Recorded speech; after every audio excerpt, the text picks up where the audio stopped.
What's up, Weirdos? I'm Chris Weir, and this is the Chris Weir Experience. And today on Chris Weir Answers, I'm answering the question, what is SEO, SEM, SMM, and PPC? And how is that relevant to your business? So first, let's talk about SEO. Well, let's first decode what the actual acronyms are, right? So SEO is search engine optimization. SEM is search engine marketing. SMM is social media marketing. And PPC is pay-per-click. So let's break those down. First, let's look at SEO and SEM.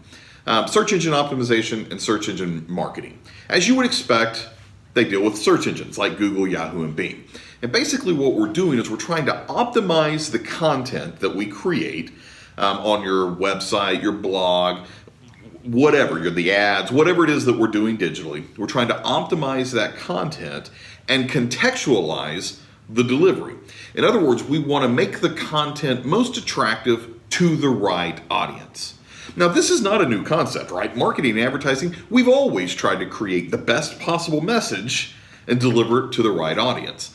The difference is, though, with SEO and SEM, we're able to be very, very specific about our audience. And that allows us then to be very creative with our content, and we can layer our content and create multiple creatives to be able to address each individual audience specifically, where we couldn't really do that with traditional. Traditional is more of a shotgun approach, where with digital, SEO and SEM, we're able to be very, say the counter to that would be a very sniper approach, where we're very specific to a specific audience.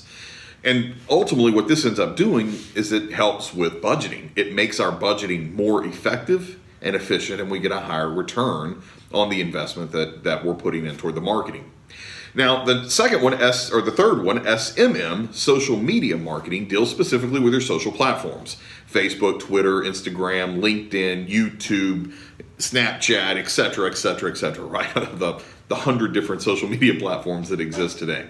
This deals specifically with all the marketing that are on those platforms. Now, there's a reason that we separate the social marketing efforts from regular marketing efforts. Social media is very, very different platform than, let's say, like a Google AdWords campaign where you're trying to produce an ad in search results. Social media is not really very good at selling. It's not really built to be a sales tool. It's really more about engagement and conversation with your specific audience. So the creative for all of the content and the ads and that kind of stuff that go on social media have to be thought of very differently. They have to be produced very differently. So we separate those efforts out. Now, I have found through the years that owners either just don't understand social media marketing, or they're just too damn lazy to try to learn it, one way or the other, right? They'll sit and talk about the $1,000 they spent on Facebook that never produced anything for them, but they'll ignore the tens of thousands of dollars that they spent through the years on TV, radio, print, or anything else that didn't work either.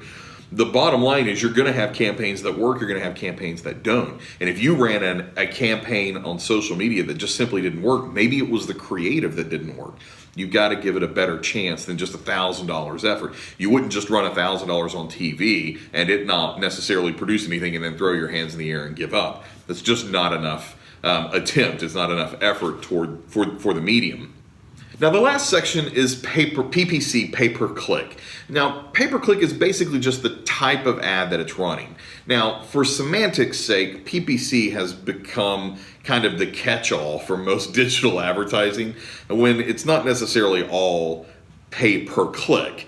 It is exactly what it sounds like. You pay for every single click, but there's variations to that, like pay per impression, right? So then in that situation, you would be paying every time someone sees your ad instead of every time somebody clicks on your ad.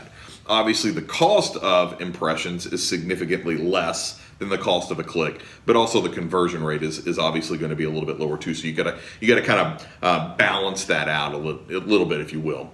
Now, pay-per-click is the digital, it is the primary means of digital advertising. It's pretty much what everybody is doing in digital ads. Yes, there are variations. There's certainly different options, but this is pretty much the main one.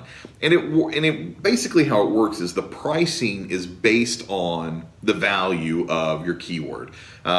Obviously, the more searched the keyword, the more your ad is going to cost. So whenever you create your ad, you associate a keyword through it. So as an example, if I'm looking for someone who's looking for an ad agency, I'm going to put in my ad, I'm going to associate the keyword advertising agency.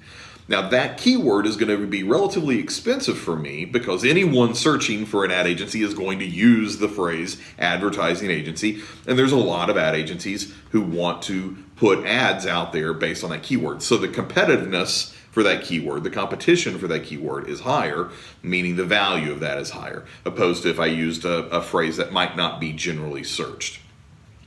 Now, SEO, SEM, SMM, and PPC, it's actually not rocket science. It really isn't. It's just additional tools that we have to be able to accomplish the things that we've been trying to accomplish for years. And notice I say additional tools and not replacement tools, right? I do not buy into the argument that traditional advertising is dead. I believe you can still earn attention from multiple mediums that exist that are out there.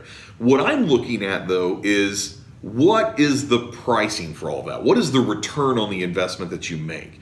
I base my ad buys on what I consider to be common sense. I want the most underpriced ads I can find. The definition of underpriced, of course, means the lowest priced ad that does not necessarily equate out to the value. I get more value for the ad than what I paid for it. So I'm looking for underpriced advertising. What you have to answer and look at the numbers to see is traditional means underpriced or overpriced today? And could digital be a really good expense or investment for you and your advertising budget?